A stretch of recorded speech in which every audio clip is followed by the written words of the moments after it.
Good morning students. हम आपके geography का चैप्टर पढ़ रहे थे रिसोर्सेज के बारे में। आज हम उसी को कंटिन्यू करेंगे, रिसोर्सेज एंड इकोनॉमिक डेवलपमेंट।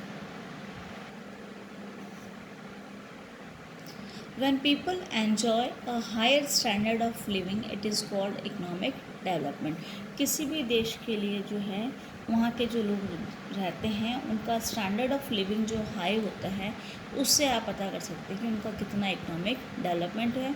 तो यही आपके जो स्टैंडर्ड ऑफ लिविंग है, जितना हाई जो एंजॉय करते हैं लोग वहाँ पे, वो इकोनॉमिक डेवलपमेंट कहलाता है। The main features of a developed country, for example Japan, Singapore, most nations of Europe and North America are also included. इनमें ये जो कंट्रीज़ हैं वो भी हैं इसी में ही। People enjoy more consumer goods, better nutrition have longer lives. इनकी आयु ज़्यादा होती है, बेटर न्यूट्रिशन मिलता है इनको, यानी पोषण से भरपूर जो है सब चीज़ें खाने पीने को इनको मिलती है, कंज्यूम करते हैं वो लोग बहुत सारी अच्छी चीज़ें। ठीक है, इन देशों की हम बात कर रहे हैं, यानी जहाँ पे सब चीज़ें उनको लाइफ में इजीली जो है अच्छे से मिलती हैं। They consume more resources, have a high standard of living and can influence the demand for resources. और जितना अच्छा हायर स्टैंडर्ड ऑफ लिविंग उनका होगा उतना अच्छा उनका जो है डिमांड जो है रिसोर्सेज की ओर बढ़ती है। They possesses the latest technology and can exploit their resources fully. और वो ज़्यादा से ज़्यादा जो है लेटेस्ट टेक्नोलॉजी को यूटिलाइज़ करते हैं और जितने भी रिसोर्सेज हैं उनको सही तरीके से जो ज़्यादा से ज़्यादा उसको एक्सप्लॉइट करते हैं, उसमें लेते हैं।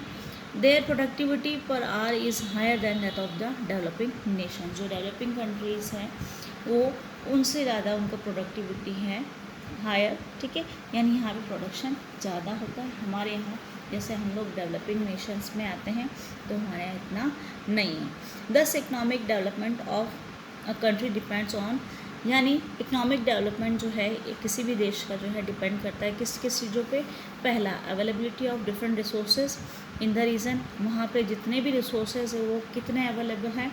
ठीक है, the needs and aspiration of the people living in this region. जो लोग वहाँ पे रह रहे हैं उनकी ज़रूरतें, उनकी जो आकांक्षाएँ हैं वो।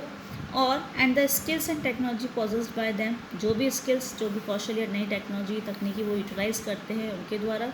Since distribution of resources varies not only between nations but within a region itself. आपको पता है अलग अलग देशों में ही नहीं बल्कि एक रीजन में भी ये आपके वेरी करता है, डिफरेंस होता है। It leads to great contrast in the levels of development. इससे आपके कहीं डेवलपमेंट ज़्यादा, कहीं पे कम होता है। To ensure high rate of production the following methods have to be observe. आपके जो हाई रेट जो प्रोडक्शन का होता है उसमें हम ऑब्जर्व करेंगे।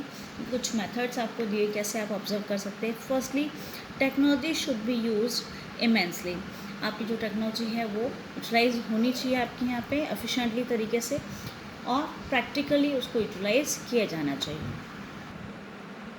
ये जो टेक्नोलॉजी आपके बड़ी मात्रा में यूटिलाइज होनी चाहिए एफिशिएंटली, सही तरीके से, प्रैक्टिकल पर्पस के रूप में। The best way to do or make things should be chosen. आपको सही तरीका अपनाना चाहिए इसके लिए। Secondly, resources should be conserve. आपके जो रिसोर्स हैं उनको आपको कंजर्व करना चाहिए, संरक्षण मिलना चाहिए उनको। और bursting population can put great stress on the resources. Since population is a human resource it should be control. और पॉपुलेशन को कंट्रोल भी करना चाहिए। अगर ज़्यादा हो जाएगी तो आपकी रिसोर्सेज की कमी हो जाएगी, तो उसको भी कंट्रोल करना ज़रूरी है। थर्डली, आपके लॉ एंड ऑर्डर जो है आपके इसेंशली जो होने चाहिए ताकि आपकी प्रोडक्टिविटी जो है उसके ऊपर ध्यान दिया जाए। Only when there is a peace people feel free to concentrate on production. जब शांति व्यवस्था बनी रहेगी, लॉ एंड ऑर्डर होगा, तो उसकी वजह से आपकी प्रोडक्शन जो है वो चलता रहेगा। Fourthly, various institutions spread knowledge about increased means of production. An example of this is the Panchayati Raj system in India. It is spreading knowledge in the villages about high techniques of production. नई नई जो techniques आती हैं उसमें अलग अलग institutions होते हैं, जैसे कि आपकी पंचायती राज व्यवस्था है, वो आपको लोगों को जो है, विलेजर्स को जो है नई नई तकनीक के बारे में आपको जानकारी देती है। तो इससे प्रोडक्टिविटी पे असर होता है और उसमें उनको हेल्प मिलती है। Fifthly, international trade is necessary if there is an increase in production. आपका प्रोडक्शन ज़्यादा होता है तो आपका अंतर्राष्ट्रीय व्यापार में भी आपको ज़रूरत पड़ जाती है, इसके लिए ज़रूरत रहती है, तो उसके लिए आपके प्रोडक्शन इंक्रीज़ होना चाहिए। जब आपके खुद का प्रोडक्शन ज़्यादा होगा तभी आप इंटरनेशनल ट्रेड करेंगे। The laws of a nation concerning international trade and investment also help in productivity. ये जो इंटरनेशनल जो व्यापार जो होता है हमारा, इन्वेस्टमेंट जो है वो भी आपको हेल्प करता है इसकी प्रोडक्टिविटी में, जो आपके लॉज बनाए गए हैं आपके देश के। India in recent years has open its market for foreign goods. हमारे यहाँ पे भी जो है फॉरेन गुड्स जो है के लिए यहाँ पे ओपन किया गया है हमारे market. For example companies like Pepsi, Coca Cola are allowed to work in India since liberalisation in India. जब से हमारा जो उदारीकरण की नीति अपनाई गई है हमारे यहाँ पे, ठीक है, इंडिया में, तब से ये पेप्सी, कोका कोला जो है हमारे यहाँ पे आकर के वर्क कर रहे हैं। This helps a nation in producing only what it is good at. जो भी अच्छा होता है वो हमारे नेशन के प्रोड्यूस करने के लिए, अच्छा करने के लिए हमारे लिए हेल्पफुल होता है लिबरलाइजेशन, ठीक है। There is increase in trade as the quality and standard is always good. जब आपके ये इंक्रीजमेंट होता है ट्रेड में तो आपकी क्वालिटी जो है, स्टैंडर्ड, वो सब आपके अच्छा हो जाता है। Lastly there is minimum wastage, pollution is controlled and increase in productivity sustain.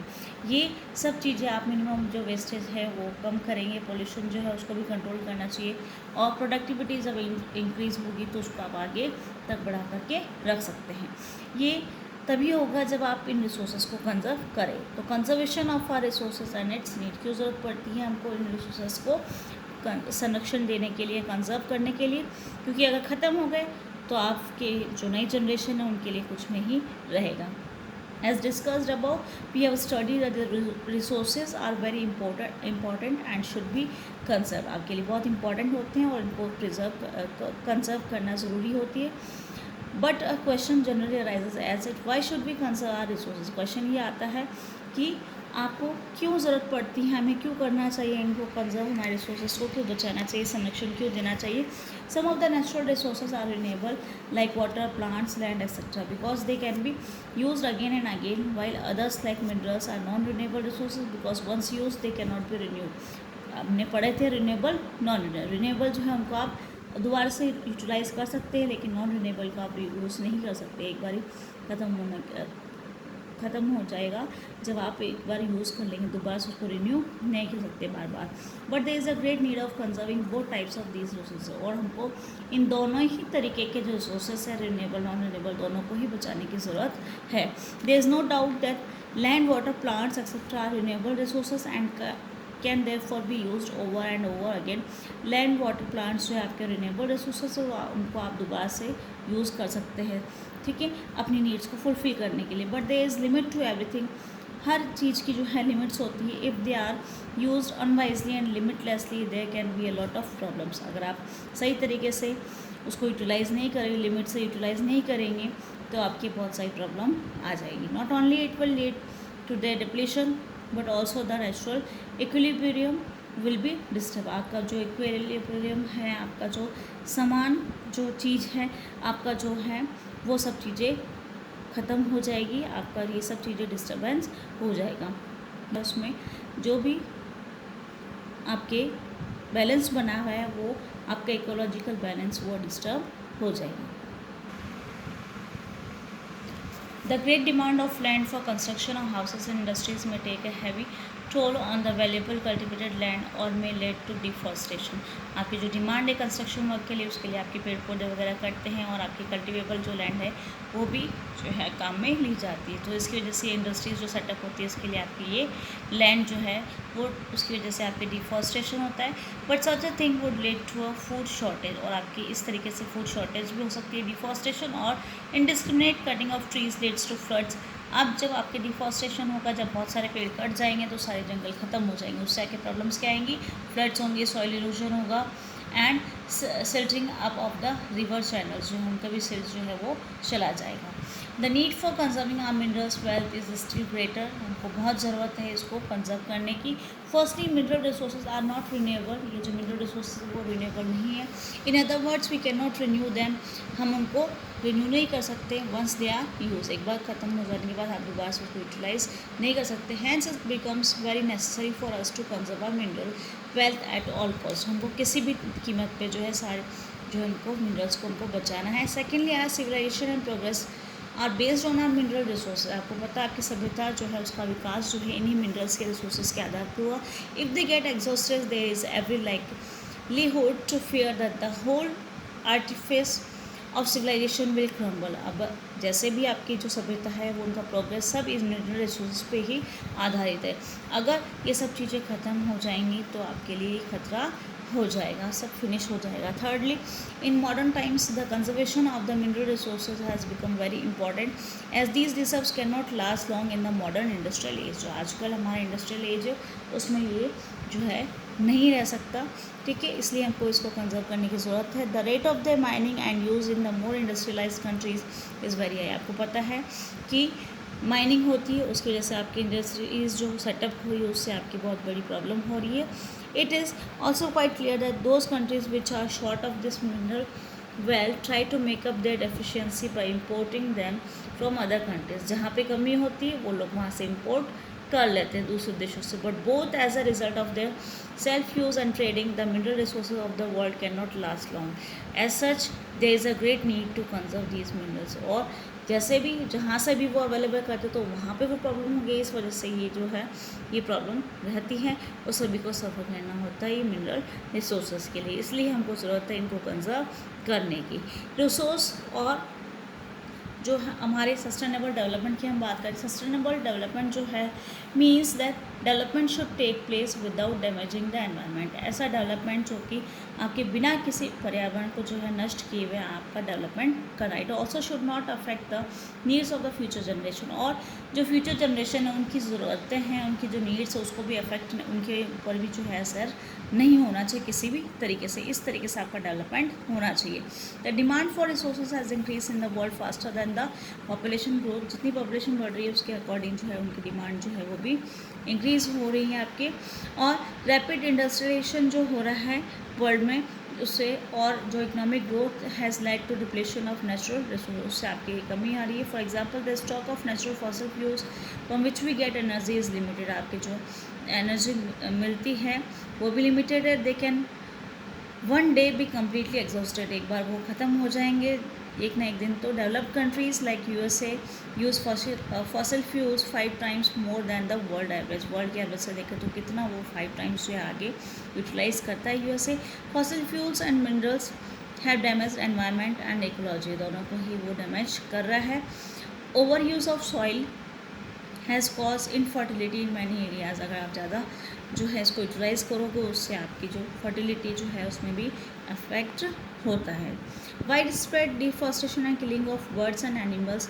जो आपके बर्ड्स और एनिमल्स को ख़त्म करना, मारना और जो पेड़ काटे जाते हैं उनसे आपके एनवायरनमेंट पर बहुत ज़्यादा असर पड़ता है। ये जो डिफॉरेस्टेशन और बर्ड्स और एनिमल्स को मारते हैं उसकी वजह से आपके ये विलुप्त हो जाएंगे आपकी स्पीसीज, ये प्रजातियाँ जो प्लांट्स और एनिमल्स की वो ख़त्म हो जाएगी। आगे आने वाली पीढ़ी को जो है फ्यूचर जनरेशन में देखने को नहीं मिलेंगे। The quality of air water and land resources have been badly affected due to misuse और ओवर यूज़ ऑफ रिसोर्सेज। आप मिसयूज़ करते हैं या ओवर यूज़ करते हैं रिसोर्सेज को, उससे भी आपके एयर वाटर और लैंड रिसोर्सेज जो है वो आपके अफेक्ट होता है।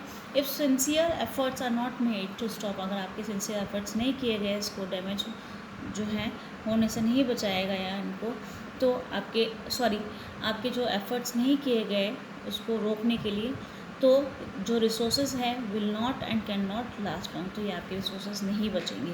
The future of our planet, जो हमारा अर्थ प्लेनेट है, its people now depends on our ability to maintain, preserve and sustain the life support system which nature has provided us. It is therefore our first and foremost duty to, हमको क्या क्या करना चाहिए हमारे environment को बचाने के लिए, कि आप मिनिमाइज़ करें the damage to natural environment को। जितना भी आप नुकसान पहुंचा रहे हैं उसमें आप चेंजेस कर सकते हैं, जैसे आप जो कंज्यूम करते हैं उसके पैटर्न में, ठीक है।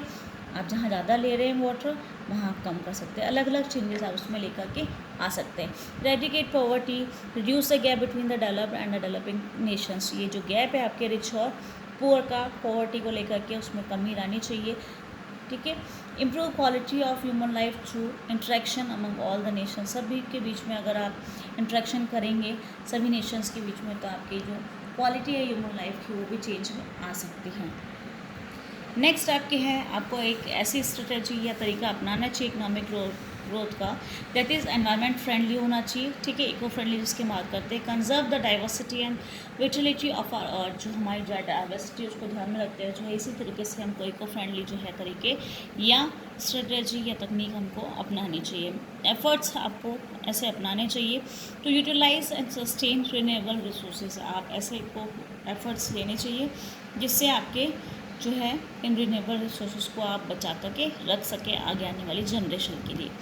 नेक्स्ट है educate communities to protect and care for their own environment, आपके एजुकेशन जो है इस तरीके से कम्युनिटीज़ में आपके जानकारी देनी चाहिए ताकि आप उसको प्रोटेक्ट करने के लिए जानकारी दे सकते हैं एनवायरनमेंट के बारे में। नेक्स्ट आपके ये जून 1992 की हम बात कर रहे हैं, जहाँ पे जो ये समिट हुआ था अर्थ समिट, वो यहाँ पे उसके बारे में हम बात करेंगे। Many international agreements have been signed among countries which seek to protect the interest of the present as well as the future generation, अभी और आने वाली जनरेशन के लिए जो एनवायरनमेंट पे जो असर होता है उसके बारे में ये मीटिंग हुई थी। For example agreement on the environment and agreement on the climate change and global warming. In June 1992 the United Nations held a conference, यहाँ पे एक कॉन्फ्रेंस हुई थी on environment and development at Rio de Janeiro to call for sustainable economic development. It was later called the Earth Summit, जो कि 1992 में हुआ था। तो ये यहाँ पे इस तरीके से एग्रीमेंट साइन हुए थे जिसमें आप अपनी अर्थ को कैसे बचा सकते हैं उसके बारे में डिस्कशन होता है, और ये लोग एग्रीमेंट पे साइन करते हैं कि आप लोग इको फ्रेंडली जो चीज़ें किस तरीके से अपनाएंगे, कैसे आप सस्टेनेबल इकोनॉमिक डेवलपमेंट करेंगे उसके बारे में। तो ये था कि आप रिसोर्सेज क्या हैं और रिसोर्सेज के टाइप्स हमने पढ़ रहे इस चैप्टर में, और जो हम कैसे कंजर्व कर सकते हैं और इसको बचाने के लिए क्या क्या उपाय कर सकते हैं।